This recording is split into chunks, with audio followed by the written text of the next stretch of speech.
Hi, my name is Danielle Brown, and this is my Self Leadership Action Plan for LDR 394 with Dr. Downing. So, to start off, I thought it would be important to introduce myself. I am a senior who is graduating in December with my BSW, my Bachelor's of Social Work. And I plan on working for the Department of Community-Based Services for Kentucky upon graduating as a Child Protective Service social worker. My involvement on campus has been through Phi Sigma Sigma, Alpha Phi Omega, and Co-ed Service Fraternity, and Vine and Branches campus ministry. The reason I took this course is I thought it was interesting that we were looking at how to lead ourselves rather than how to lead others. I wanted to learn more about that, how to set better goals, and how to complete the goals that I wanted. What I hope to learn is to obviously create better goals, use my time more effectively, and know how to lead myself so I can teach others how to do that and do that by example.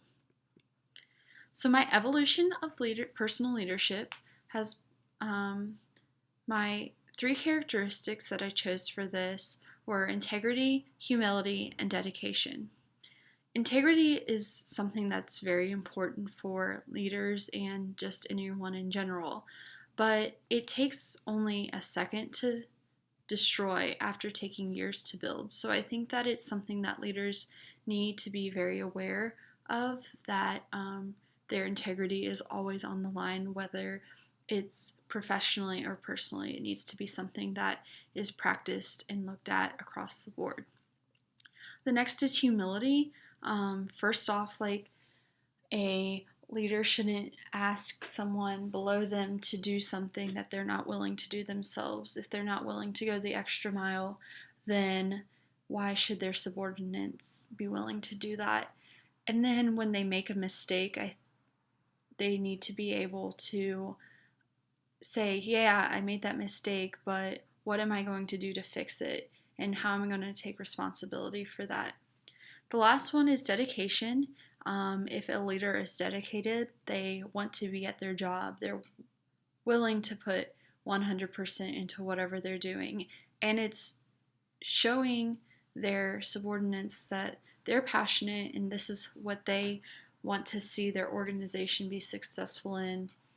And they're more likely to take part in that dedication that they're seeing their leader show. My leadership model is transformational. I think it really hasn't changed because I think it's important for people to have that buy-in to whatever their organization is doing, and I think that leaders need that extra information and people with different views and stuff having a say in the direction of a company or an organization. And my perception has changed through negative and positive social self-talk and negative cues. I learned through the journals that we did about halfway through the semester that I'm really bad about negative self-talk versus positive self-talk. I don't really encourage myself as much as I should, and I'm often pessimistic about things that I didn't complete to the level that I wanted them completed at. And then negative cues, I figured out how to spot those negative cues and how to avoid them when I need to get things done and to be effective in using my time well. My mission statement is I wish to be a compassionate, kind, and impactful leader and to make a real change within the communities that I find myself a part of. I will continue to better myself personally and professionally throughout life, and I will become a woman of substance, character, and influence.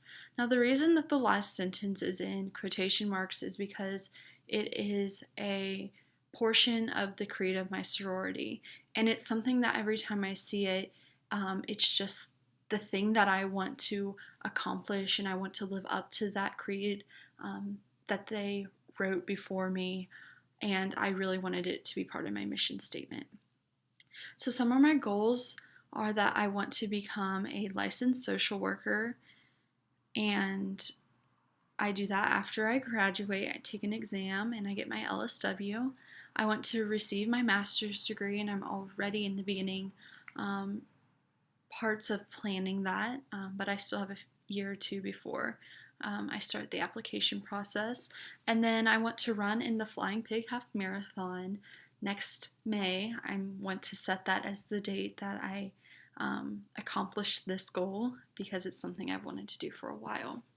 So the way I'll accomplish those goals are through a variety of things.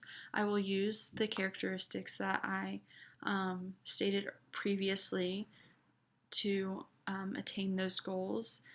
And other strategies I'll use will be role models. I'm going to put people in places of, mentoring me and just being friends in general, that they're already doing those things and they're already pushing towards those things because they'll push me towards them, and I already have friends that do that.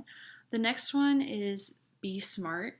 Now, I added the be onto this because it's something that we talk about in social work, specifically in my DCBS classes, and that is behavioral. So it makes sure that not only are the goals that I'm creating for myself, or in the case of my social work classes clients, not only are we creating goals that I can be compliant with, but it's really like changing a behavior. What am I going to do to change the behavior to attain those goals and complete them and accomplish them? Positive self-talk. I want to be more encouraging to myself and reminding myself that I can do it, and be excited for myself when I do something good and I accomplish a goal that I've been working towards. And finally, I want to continue and revise this plan as I work my way through life and I accomplish different goals, the ones previously stated and new ones in the future. I hope to have a fulfilling and helpful career. I want to have a job I'm proud of and that makes me excited to go to work every morning. And I want that to be helpful to others. I want to encourage people and help make their lives better. I want to be healthy throughout my life. That's a reason that the Flying Pig is one of my goals.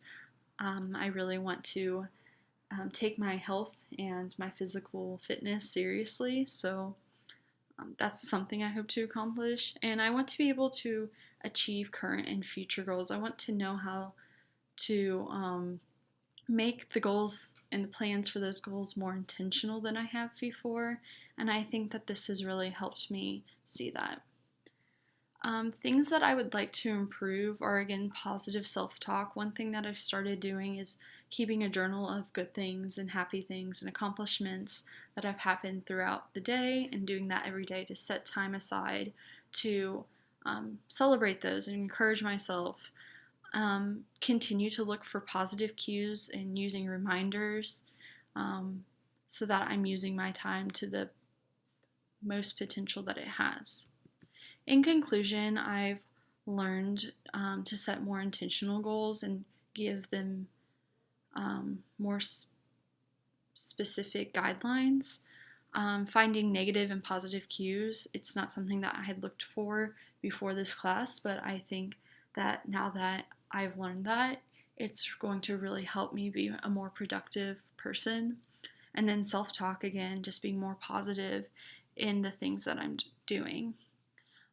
Things I've changed, again, self-talk and then using cues more effectively. I'm just a lot more cognizant of the fact that I'm maybe not doing what I should be doing. I'm in a place that creates a lack in productivity, things like that. So here are my references. I hope that you enjoyed my presentation. Thank you for listening.